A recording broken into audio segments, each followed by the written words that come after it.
King black man. Black man, you gotta die like a baller, black man. Black man, help my brother out. Come on, don't be like that, black man. Black man.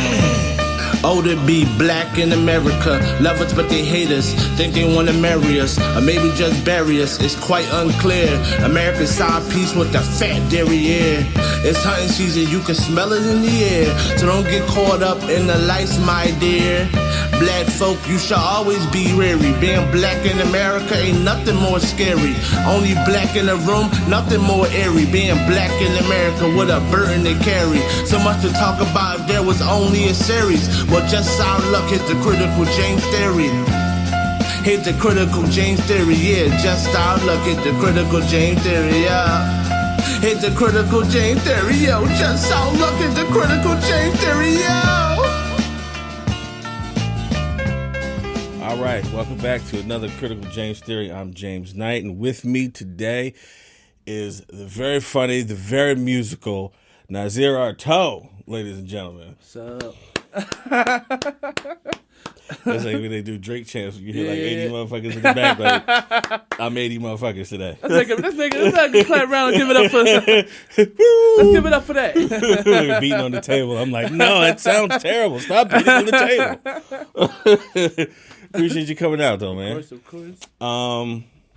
Damn, like I feel like I'm trying to remember when I met you the first time. I think it was at a character show. I think so. Like maybe 3 years ago, 2-3 years ago, something like that. Yeah. I don't remember what character you did. You may have been in a suit. Hold on, damn. It might have been. Dang, I don't even know. You did a character and you rapped, and I was like, Yeah. oh shit. Probably just I do like a lot of random characters. I'm just like probably one I did that day. Yeah. I was like, yo, this. I ain't know people was rapping in the city like that. And it was funny. Yeah. So that was dope as hell. Yeah. I was like, but hell yeah, man. Nazeer Art'Aud. I always was wondering how to pronounce your last name. Yeah, it's a stage name. It's a French director named Antonin Artaud that I learned about because I went to school for theater, and Oh shit. and his style of theater was like insulting the audience, but like just like through sound and like stuff like that. And I always liked that last name, so that's why I like if I ever take on a stage last name, I would make it Artaud. And I like that nobody really know how to pronounce it. So if I ever get a sitcom, one of the bits would be people pronounce it wrong. Until it gets to the point that it's like ridiculous, like the way Weezy say the F is for. So it just be like a different thing every time. People just pronounce it wrong. So they walk in like Nazeer Art'Aud. Yeah. Like, Art'Aud. and then it just get to the point where it's like nothing, not even close to it. Yeah. I like that. So fucking film school. Yeah. Well, locally or? So I was theater at Arcadia University. Hell yeah. Where's that? Right, Cheltenham, right outside of Philly. Oh fuck yeah. Hell yeah, man. That's crazy. I don't. I always was jealous of like people who went to like art school because like that was what I was trying to do. Yeah. And my parents was like, nah. I should have. Originally, I was gonna go to school for accounting, which is what I should have did because I could still be doing what I'm doing now and actually make real money, opposed to making sandwiches all day now. Hey, look, man, me motherfuckers gotta eat, man. Yeah, you know what I mean? Look at me. I'm not turning away a sandwich, bro. You know what I mean? Man, so who's some of your who's some of your favorite filmmakers? Spike Lee is probably my favorite. That's Now like we're talking. That's like my top. Like that's my favorite director. Yeah. Hell yeah. I grew up watching him the most. Like Hell Crooklyn. yeah. Crooklyn is one of my favorite movies. That movie's sad as shit. I know, yeah. Movie's so sad. I got the. So when I was in 5th grade, I was a part of a at-school program called Grandma's Kids, and it's a program for people that was raised by their grandmoms. I wasn't, but like none of my cousins were, so they just let me be in the program because I went to school with them. Yeah. And we watched Crooklyn because the dad from the movie was coming to visit our elementary school. So then Delroy Lindo, he came to our school because he was filming the Matthew Henson movie about like the Black Explorer, and then he came to the school and then he asked, "Oh, who knew who Matthew Henson was?" And when I was young, I knew a lot of Black history facts. And I'm like, I say who he was, and they're like, "Oh, come give me a hug." So I got to give Delroy Lindo hug when I was like 8. When I was like 8 years old.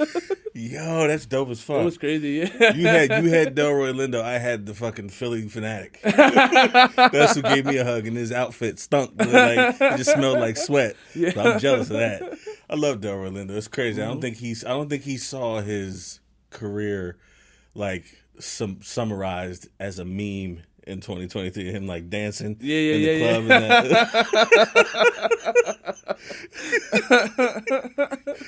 Oh man, I think I sat down when like we were locked down in the pandemic. I sat down and watched like a couple of the Spike Lee movies that I wasn't familiar with. Yeah. There was the black and white joint. I forget what it was called. It was with the She's Gotta Have It. Oh, She Gotta Have It. Yeah. That one, I was like, that movie was good as shit. Yeah.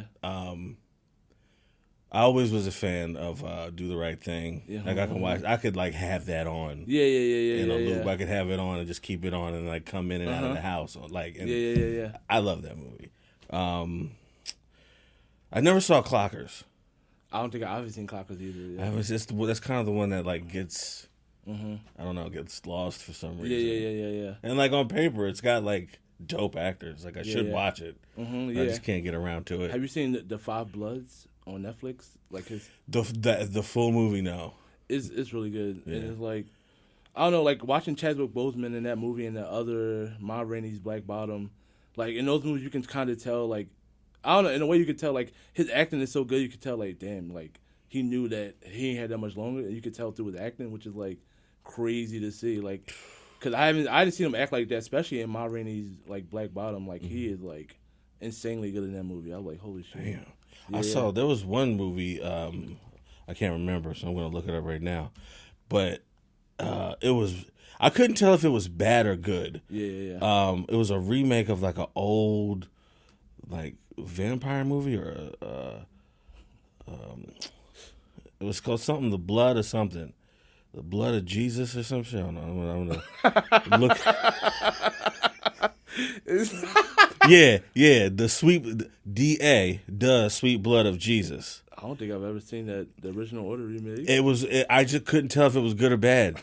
Like I sat there and watched it and was just like, I just went in the kitchen and just made some cereal. I was like, I can't. It sounds like a movie where like the vampires are church ushers. Just like old black women attacking people. That sounds dope. Yeah.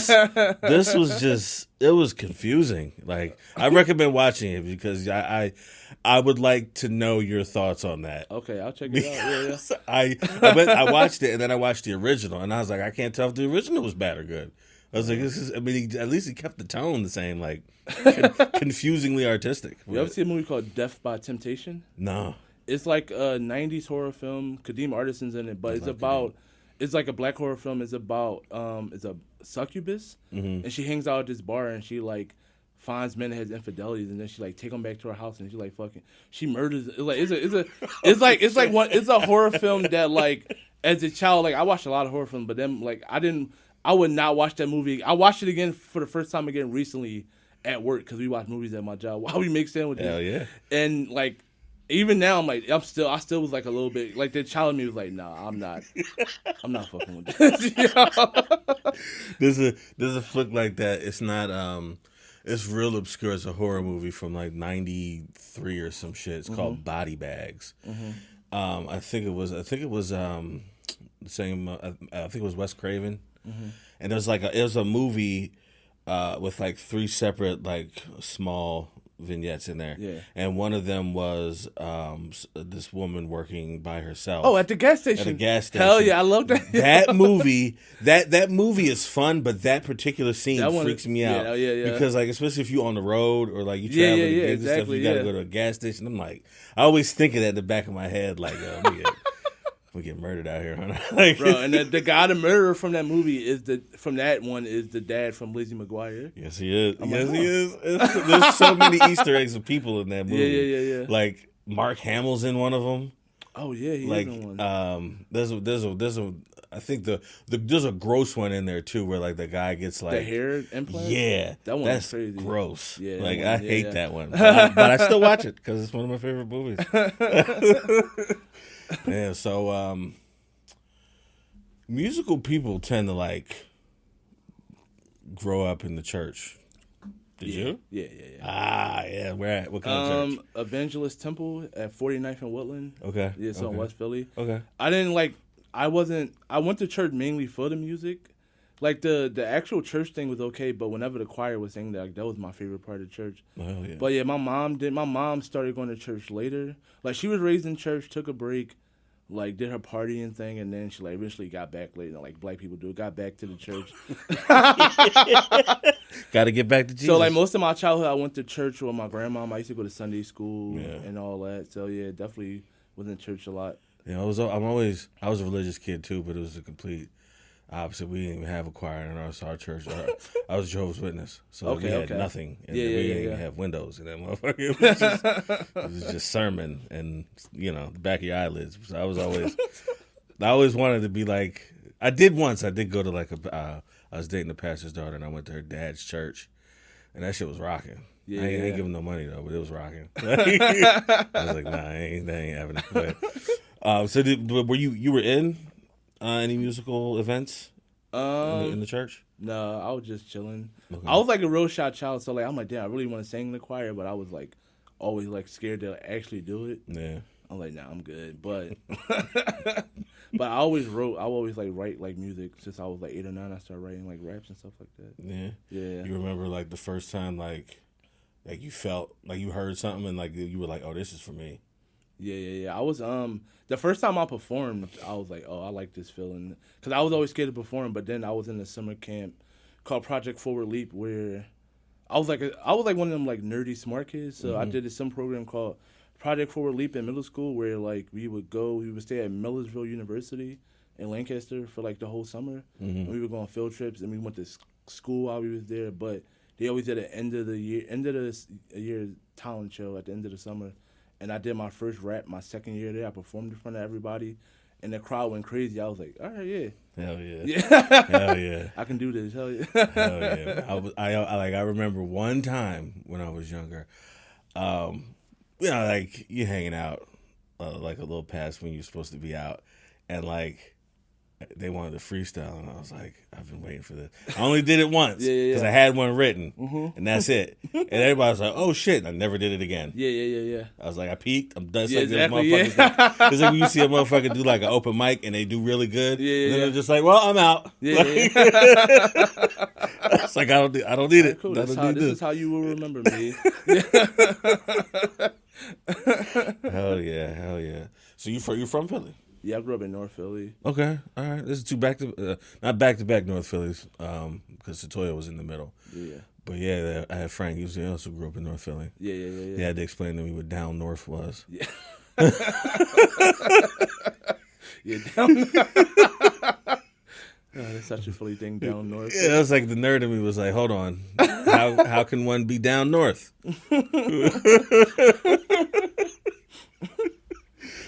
Still kind of doesn't make sense, but it's like I get it. Yeah. I get it. Yeah. So like, was your mom kind of was a musical person at home too? No, my mom listened to a lot of music, but my mom is not a musical person. I think I get my musical side from my father's side, but I didn't meet my dad till I was like 15. Mm-hmm. And then when I met my other side of my family, like more of me made sense, because like nobody on my mom's side really does like music or like art. And then when I met my dad, like everybody in my family, like I got a cousin that's like a fashion designer. I got a younger cousin that sings opera. Damn. So like I'm like, oh, okay. Yeah. We got some people. And then I found out my grandma, I didn't know this until after she passed away, but I found out my grandma when she was younger, she was a jazz singer, and I was like, well, all right. That's dope as shit. Like, yeah. When you find out like the older people in your family at some point, whether they continued to or not, had like this artistic thing that for whatever reason they gave up or had to stop. Like, I found out like my mom was a poet at some point, and she's got like pictures with Nikki Giovanni and shit. I was like, Oh man, You kept this from me? Yeah, that's crazy. Yeah. That's wild. Damn. You thought this is a footnote? Like, yeah, what do you yeah, mean? yeah. Like, Tell me about this. It's like, It's like, oh yeah. like, you ever see that movie Rookie of the Year? Yeah. When he like found out his mom played baseball, he's like, what the? Wait, mom, you play baseball? Come on, bro. It's like, you can't keep that. This is. You could have told me, like, come on, man. Why wasn't this a story throughout my childhood? Like, I found out about this as an adult. When you That's sick and you thought you crazy. was about to almost die. I was like, Yeah. oh, now you tell me this. Yeah, What yeah. else? What else are we hiding? Oh my god, that's crazy. Wow. Yeah, that's dope. That's dope, man. North Philly. So you was a nerdy kid in North Philly. Yeah. How'd that work? I had to I had to learn to be like I was always naturally funny, but I had to, like, you know, people like North Philly's are very like people like fuck with you a lot, Yeah. joke around a lot, like buzz. They call it like busting, like. Mm-hmm. So I had to learn how to like come back, or otherwise, like you can't get upset, like because people keep going. The worst thing you can do is get upset. Yeah, I learned that, and then so I had to learn how to do that, and then also like I have a very contagious laugh. So I'm also the person that make the jokes worse, so people would turn on me like, "What you laughing at?" So I had to learn how to deal with that. So I just had to like, but it wasn't easy because I wasn't like, I don't know. That's why I always stayed in like after school programs and summer programs. Yeah. So I'm like, I don't want to be in these Philly streets in the summertime with nothing to do. Yeah, I mean, I didn't. Where I grew up wasn't nowhere like North Philly. Yeah, but I grew up in a place called Pennsgrove in New Jersey. Okay, yeah. I mean, it's a rural hood. It's not. Yeah. Bad shit happens, but like Yeah. you know, you're not outside. Yeah. You know, motherfuckers went inside. But even then, I wasn't allowed outside, and I was a nerdy kid, so I had to kind of figure out. You know, I don't want to. I don't know if you grew up like a bigger kid like I did. Yeah. So it's like there's part of it like they want to make fun of you and they want to clown you, but also it's like he's big, so it's like Yeah. I don't know how far I could go with this. Yeah. But every once in a while, somebody does take it a little too far, and then you got to be like, no, I gotta be, you gotta be scary guy for a little bit, even though that's not really. That's not really my thing. Yeah, I remember those days, man. God, I hated that. That like pit of your stomach, like I'm gonna have to fight, aren't I? All right. This is happening. Okay. I do not want to do this, but all right. It's like I just want to listen to music or something. Like I don't know. Hell yeah, you got So like, did your mom like have like a record collection in the house and like? She listened to a lot of. She had like a lot of CDs, like a CD collection. She listened to like a lot of '90s R&B. Hell yeah. And like, I guess she wasn't really into rap, so it was like R&B and gospel, which is like a weird combination. I like gospel as like an adult. Yeah. I wasn't. We were like it didn't get played in the house because like Joe's Witnesses are like nah, it's even though it's like church music, they're just like it's not our church music, so it ain't in the house. Ours was very like it's close to like Catholic, very just like piano music and just like everyone singing in unison. It's terrible. Like, but like it's like if you're in a stadium full of people, it kind of sounds like it doesn't sound bad, but like once you bring in like the smaller congregation, bad. It's terrible. Then there's always like that one or two old ladies who like can sing a little bit, and this is their time to shine. And it is embarrassing. They got the finger to the ear, and they just they're just going, man. They hitting them runs. It's the worst. But I never been to a Jehovah's Witness church service. I'm not gonna say don't go if you're curious, but they're not super. I don't know. Maybe they've changed, but they used to be like if you show up and you're just like nobody knows you, and like They kind of used to do this thing where it would, I guess it's called love bombing now. Yeah. Like they would just make you feel like this is like, you're home now, buddy. Yeah. And like I've seen so many people get like sucked in. What I'm saying is I don't want you to become a Jehovah's Witness. Okay, I'll get there and be like, it's not, they love me there, yeah. But no, I mean, it's nothing really to it. Yeah. Like it's just a bunch of services, a bunch of like, you know, One thing, and I think this is one thing that all religions generally agree on is like women don't give sermons. Okay. Is that a thing? Is that No. My pastor. So the church I grew up going to, it was like a husband and wife duo. Like so, some Sundays she would like teach the sermon. She sung a lot mostly, and now she's like the head. He passed away, so now she's like the head pastor of the church. Yeah. That's cool because like when I was coming up, I think still to this day, like only like the dudes and the young men were allowed to like address the congregation. Oh wow! But like the women and like the little girls, they were relegated to like doing sketches. Like oh okay. so like they would give them like talking points, and then they would be like, it was the same sketch, almost the same sketch every time. It was like either you were gonna watch somebody like like Joe's Witnesses knock on everybody, that. So you would act that out, in a specific talking point in a scenario, or it'd be like, oh, these two people are in the break room at work, or these women are in the bathroom. It was the same. It was so like weird that we would just have to watch sketches. Yeah. And then there would be a dude afterwards telling you like, don't have anal sex. Wait, what? Yeah, it's like, yo, it's Thursday. I'm at work. 8:00. Wait, I'm at work in this sketch. Why would I?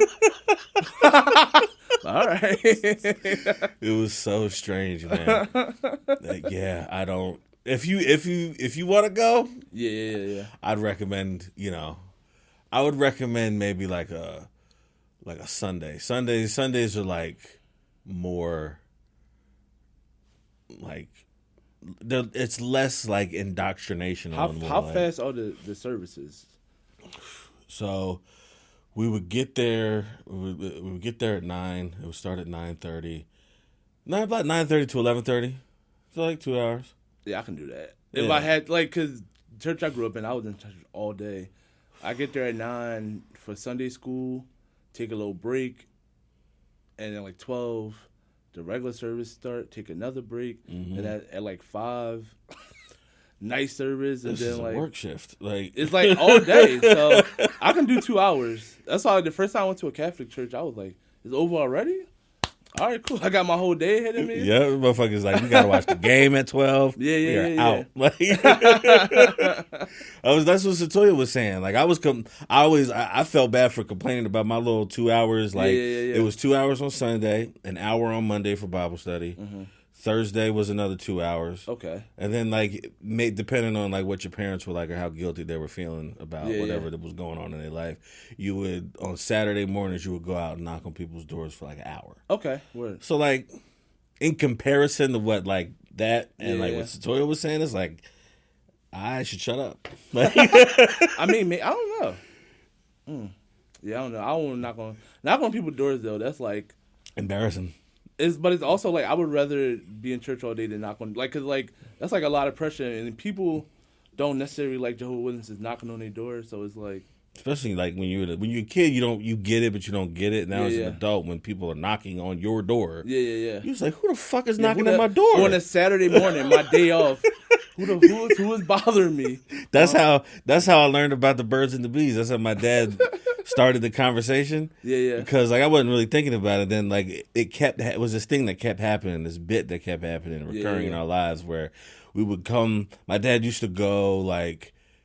We would meet at 9:30, but he would go like around like 7:30 and start at 8 and then get like an hour in or something like that. And I would go with him sometimes. And every time for like a month straight, there would always be a different guy, who would come to the door like breathing heavy, half naked with a towel, angry. Oh my god! And I noticed the pattern. I didn't know what was going on, but I was like, why is my dad was like, well. Those guys were busy. You caught them at the wrong time. Yeah, it's like maybe we should rethink our strategy.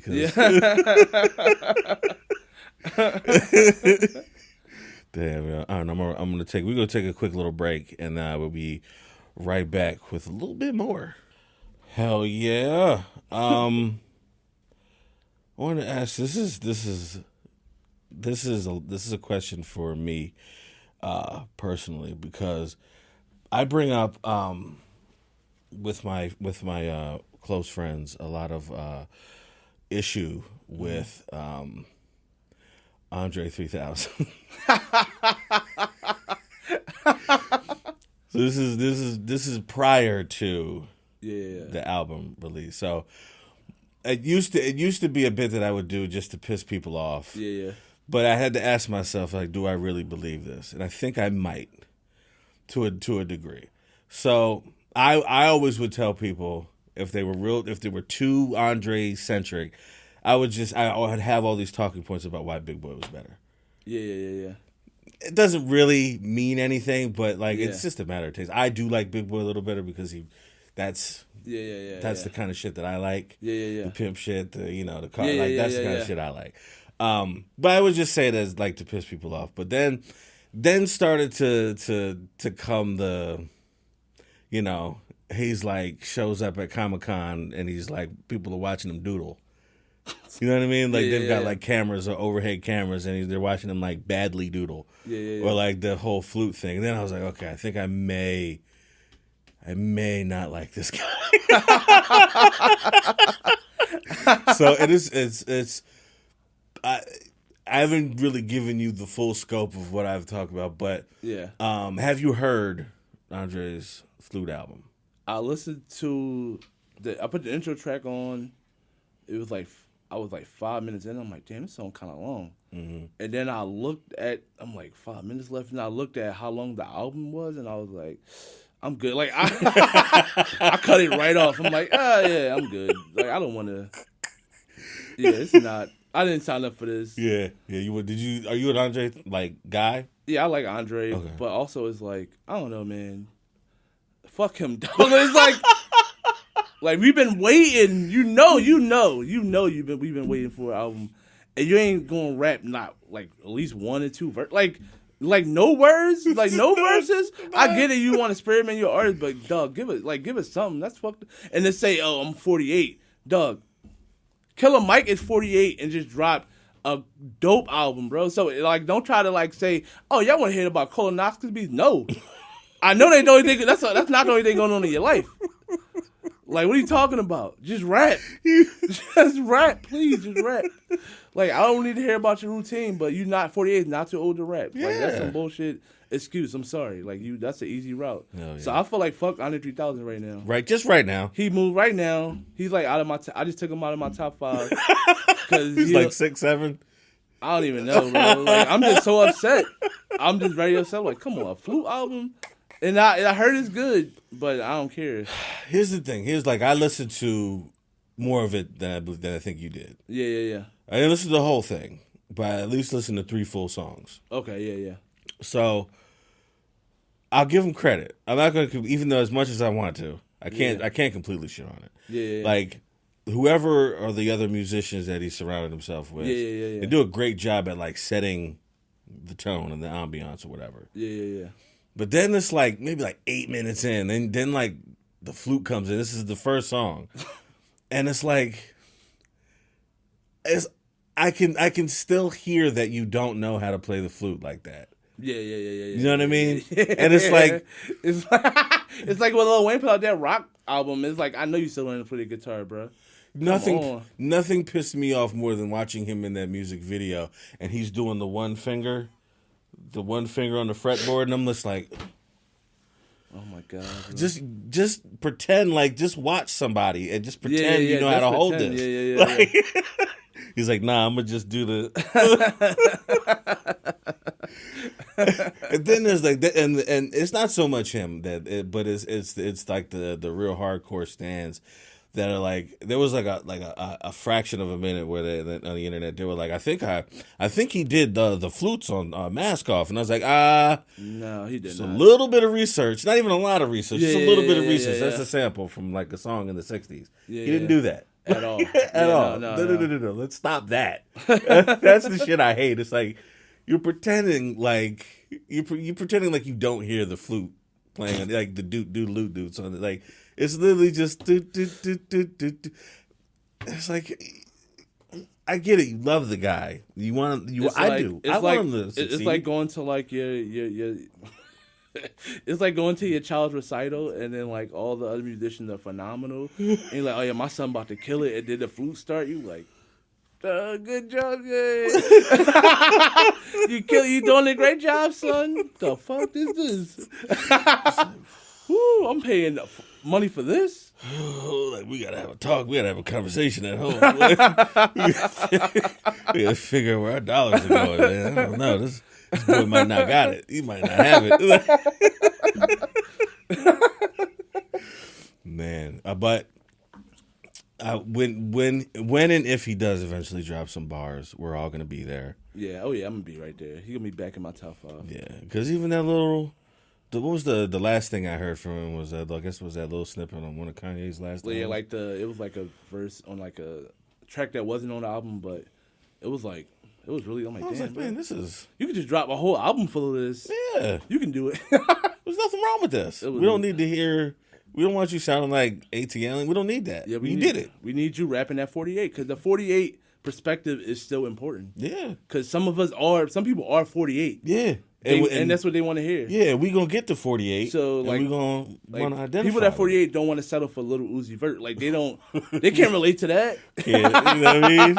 It's fun, but we can't. You know? Like God, like Black Thought still doing it. Like you can do it, man. Come on now. Black Thought is. I took for granted the amount of times I've seen the Roots in the early 2000s. Yeah.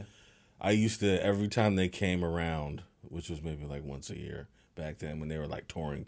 Yeah. I would always just go see them, and I love them. I feel like I took them for granted because like it's so hard to see them now unless it's like on the TV on like Jimmy Fallon or whatever. And I'm not. Yeah, you're not. Respectfully, I'm not watching. I'm not Jimmy watching Fallon. them that way.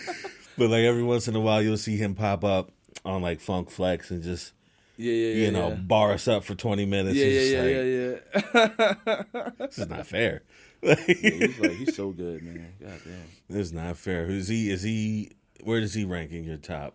Oh, he's number one. Like rap wise, he's definitely number one. Yeah. I love to hear that. I love that somebody like people will put the the usuals. Yeah. The Jay-Z's, the Nas's, whomever. Yeah. But it's nice to hear when somebody puts like Black Thought in there because that means you listening. Oh yeah, that means you listening. Damn. I feel like we could just talk about rap shit. Who you listening to now? Rap wise, I listen to Toby Wigway a lot. Okay. I haven't given him a shot. He's dope. Is he? Mm-hmm. He's dope. I think it's I find if I find one thing about an artist that bugs me, I write it off. Like I remember the first, and I've listened to it. Like the snippets, like on Instagram, I've heard. I say this is good, but it's like, why does everybody dressing like they in a mental institution? His videos do look like they're like black Wes Anderson movies. Is that okay? Well, I'm saying no. That's the vibe they give off. Like everybody wears like these bright colors, but it is like very like cultish. Yeah, everybody moves in unison, and it is like very like weird. It's kind of like I think that's the first thing, and I was like, nah, yeah, no. I don't want. And then like sometimes like when he does rap, it's tight, and then I feel like every like this is just me shitting on things people like, I guess. Yeah. But it makes me laugh. Yeah. Every time he raps, he figures out a way to weave in a bar about him getting his wife pregnant, and that makes me laugh so hard. He does do that. And then the cat she'll be in frame or out of frame, and she's pregnant, and it's like, damn, this really be spitting for real. Like he's on brand. He's really doing this. Okay.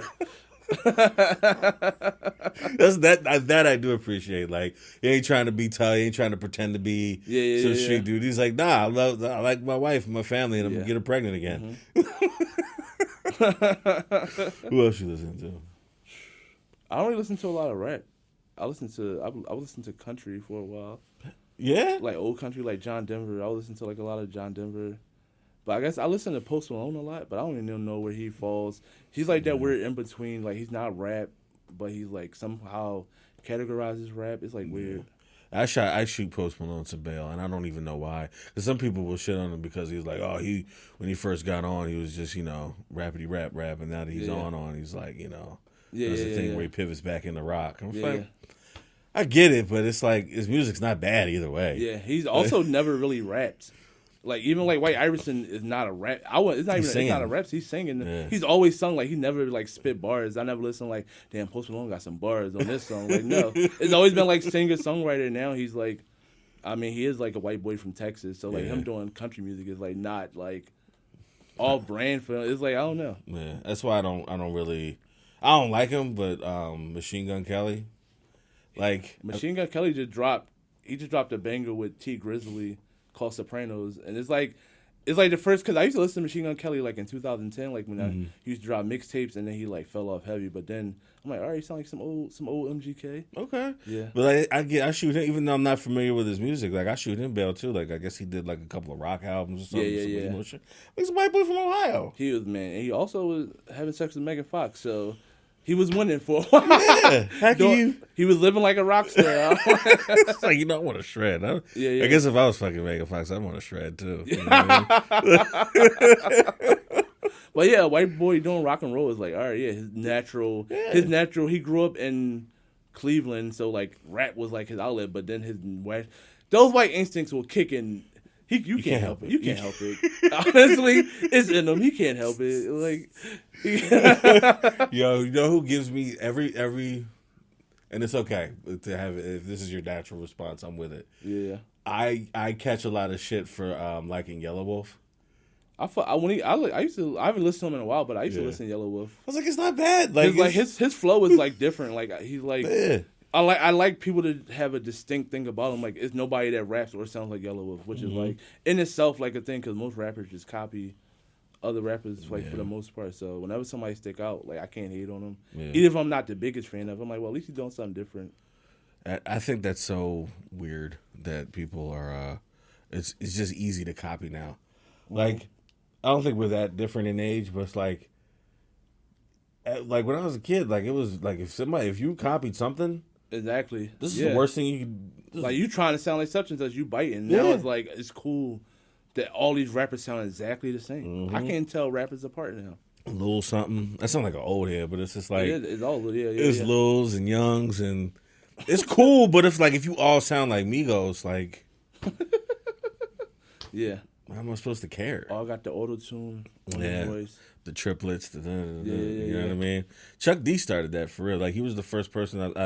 I think I read somewhere he was the first person to do that on record. Yeah. Like I on one of the early Public Enemy albums, he did like what the Migos is now known for only doing. Yeah. He did it maybe for like a verse. Okay, yeah. And that was like the first time that was ever done. Like Damn, that style was done, and he just was like, all right, that was it. Damn, hell yeah. And I was like, damn, that's. I think if more people knew that, they wouldn't shit on the Migos because they're dope. But yeah, Migos, they're like definitely. I think they're one of the greatest rap groups.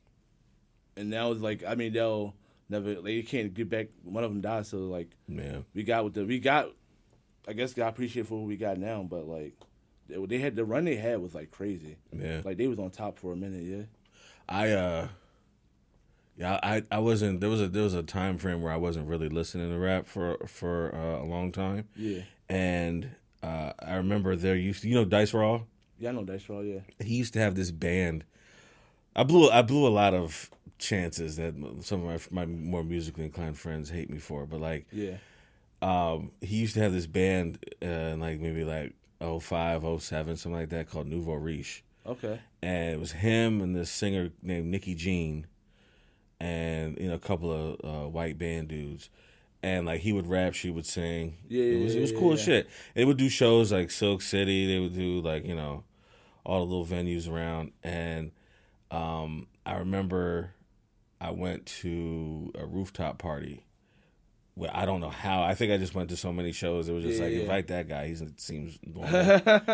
And like this was before I was smoking weed, and Dice Raw was lighting joints and like smoking with everybody, and I was just like, at the time I was just kind of still like, yeah. And my friend, he was like, "Yo, you didn't smoke with Dice Raw? The fuck is wrong?" he like every time I see him, because he moved from out here to California. Every time I see him, it's just like it'll be real quiet in the car. He'll be like, "Damn, I can't believe you didn't smoke with Dice Raw, man." I mean, you'll probably get another chance. Dice Rawls always at random parties in Philly. Yeah. He just pops up. I've been at a party once. I'm like, that Dice Rawls? Like, he showed up. There was like a little. This is really nerdy of me. There was a little group with him, Black Thought, a rapper named Porn, okay, and one other dude. Maybe it was Sugar Tongue Slim, and they were in a group called the Money Making Jam Boys. Oh, wow. They just had like a mixtape. They had one mixtape that they put out. Yeah. And like for a summer, they would just pop up around the city and just do shit. Oh shit! And one time they were at Silk City, and I was like, oh, I'm gonna see Black Thought, and like they're out there like doing their thing, rapping, da da da da. And this, I forget when this was, but this was like. It was pre like short haircut. Yeah. But he was like, yo, I want to bring out, he's one of the hottest in the city, Meek Mill. And I was like, who's I didn't even know who he was because I wasn't, I wasn't tapped in. And then like the little skinny kid with the braids came back, rapping his ass off. And I was like, who the fuck? And that's the thing, like if you didn't like grow up watching like the DVD, like the rap DVDs, because he wasn't like a mainstream rapper. He was like freestyling on DVDs. And I only know because, like, as a young person in Philly, like, me and my cousin watched them all the time. But if I didn't watch them videos with my cousin, I'm like, I would be like, who is Meek Mill? Because he didn't have a song on the radio. He was just like a dude that rapped on, like, all these DVDs and mixtapes, so. I remember when he got on, and, like, the songs started, like, the dreams and nightmares and all that shit. Yeah. I was talking to King Cobb about when it first came out, and I was like, I put it on in the car or something like that. And he looked like he was annoyed. And I was like, what, you don't like me? He was like, nah, man. He said he just looked like someone that would have bullied me when I was in school.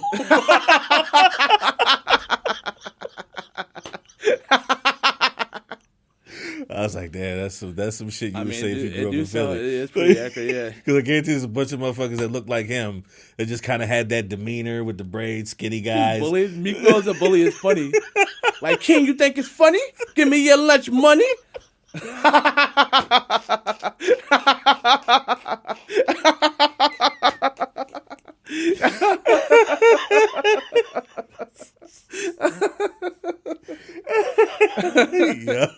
I had immediately get in a fight with him because I'm laughing at that. Yeah. Like he's gonna rhyme while he's trying to bully me, and he's gonna do his cadence where he's like riding the roller coaster. Yeah. Like, oh my god, just take it. Just take it.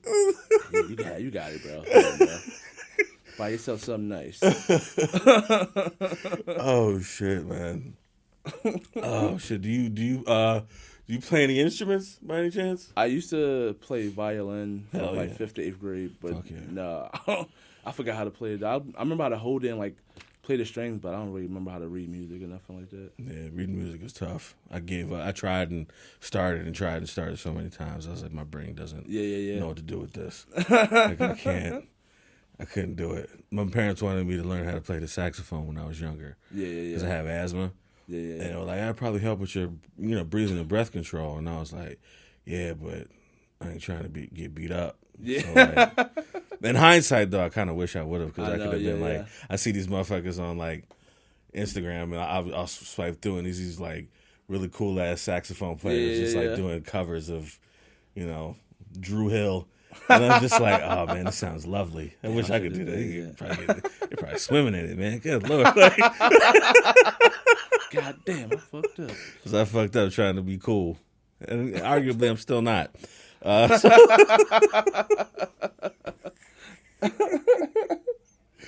Oh man, That is crazy though. Like things when you're younger, you like think aren't cool, but as you become an adult, it is cool. Like you stick with something as an adult. If you go through the bullying part as a kid, you'll benefit from it as an adult, which is right. You gotta worry about what your homies think, though. I always worry about what the homies think. So, this is something I knew I'm trying, but like, did you come up with a theory? I think you said you came up with a theory you wanted to share.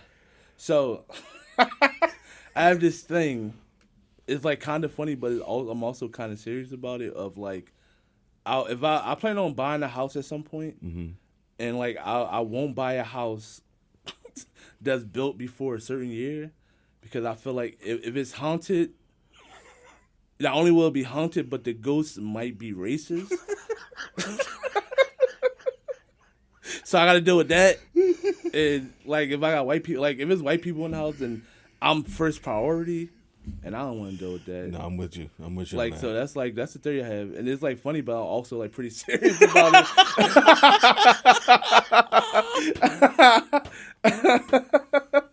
Yeah, that is some scary shit. Cause like you'll see, like I don't know if you ever watched Atlanta. Yeah. And it was like there was like that river or like a lake or something like that was like used to be a black town. Yeah. And but it's like a real thing. Mm-hmm. And like they were like, I guess the white character in that thing died in that that scene. And I was like, yo, if that, you know, obviously it's a TV show, but I'm just like, yo, that happens there. It's like the inverse has to happen too. Yeah, that's what I'm saying. Like, Yeah. it's not out of the question. Yeah, at least. Yeah. Because I always read about like these haunted like old hotels or like bed and breakfasts, and like if I'm in this place and a white person in this place, I'm getting haunted first. Okay, like hold up, I don't want them here, but I really don't want you here. What you doing? Flipping shit over. It's like, come on, man. I'm just trying to eat. I'm just trying to eat these fries in the bed, man. And you know what I mean? And you come like floating under the door. It's like, I think I heard the N-word. Did you hear that?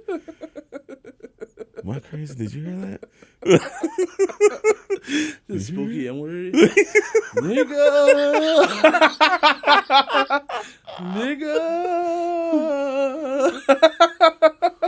Who the fuck? Hold up. It's like, who's playing I don't know if I'm scared or offended. What the hell's happening there? But for real, like I don't like when I've been invited to at least 2 weddings of former like white cohorts, and you know, once people get older, they like, I don't know what it is, but white people love getting married on plantations. And I was like, I'm gonna wish y'all well. Yeah, I'm not gonna. Yeah. I don't know what's gonna happen here. That's also another theory I have, that you could tell a white person really like you if they invite you to their wedding. If you don't invite you, they don't really fuck with you. They don't invite you to their wedding. Mm-hmm. So I stopped hanging out with 3 white women. I'm like, oh, y'all don't really fuck with me. We ain't cool, bro. That's how a lot of times that's how I find out they fuck with me. Oh shit! All right, I'm invited. Because I'm like, because sometimes you're surprised about the white person that invites you to the wedding. Like, oh shit! All right, damn. It's like I didn't even know he was cool like that. Hell yeah, I'm going. And I'm gonna have a good time. You want me to dance with your grandma? Okay. All right. And the inverse happens too. Is like you can't not. Like if black people don't invite you to the wedding, you can't take it. You can't take it to heart. You can't take it personally. Nah. Because with them, it's like strictly a money thing. It might be a destination thing. Yeah. And, you know, they know it's like, look, we're wild for this, but it's happening. If you can afford it, come through. Right. I had a friend invite me to a wedding in like Ghana. I'm like, bro, you know I ain't coming through. You know damn well. I gotta get hella vaccines. I gotta get shots. I got invited to a wedding in Montana and couldn't go. You think I'm going to Ghana? Yo. Jesus Christ, man. Oh man, I the last wedding I went to was a white wedding. That was I was somebody I used to do improv with. Yeah. I didn't know. I was like, I'm coming. Oh, nice. Hell yeah. I had a good time too. I was drunk. Yeah. I was drunk as shit, man. They white know. weddings, you get drunk. Like the alcohol is all night. Black weddings, you better get it while it's still there. Yeah, 'cause once it run out, the night is over. That shit, it's like Yeah. If it ends at midnight, the drinks are gonna be there until like 11:55. Oh shit. Yeah, black weddings, you gotta order Long Island iced teas to make sure you get drunk. Yeah, because I don't know how long this supply is gonna last. So let me get a Long Island iced tea. Make sure I get fucked up. Yeah. Oh shit, man. Hell yeah, dude. This is fun. Yeah. Hell yeah, man. I appreciate you coming through. Oh, Definitely. And I appreciate that theme song that y'all heard at the beginning. Yeah. That shit is tight. Thank you, I bro. feel Thank you, official. bro. Like I feel. Yeah. You know what I mean? Like it feels. I'm gonna get you an official version too. That's not. Yeah. Oh. That was on my phone. Okay. But one song, next time I'm in studio working on, because I'm writing a new rap album right now. So then when I'm in studio, I'm just gonna record that real quick and then I'll send it over to you. Yeah. Yes. Dang, I thought that version was tight already. I'm gonna get a mixed and master joint. Yeah. Shit, man. You got anything you want to promote?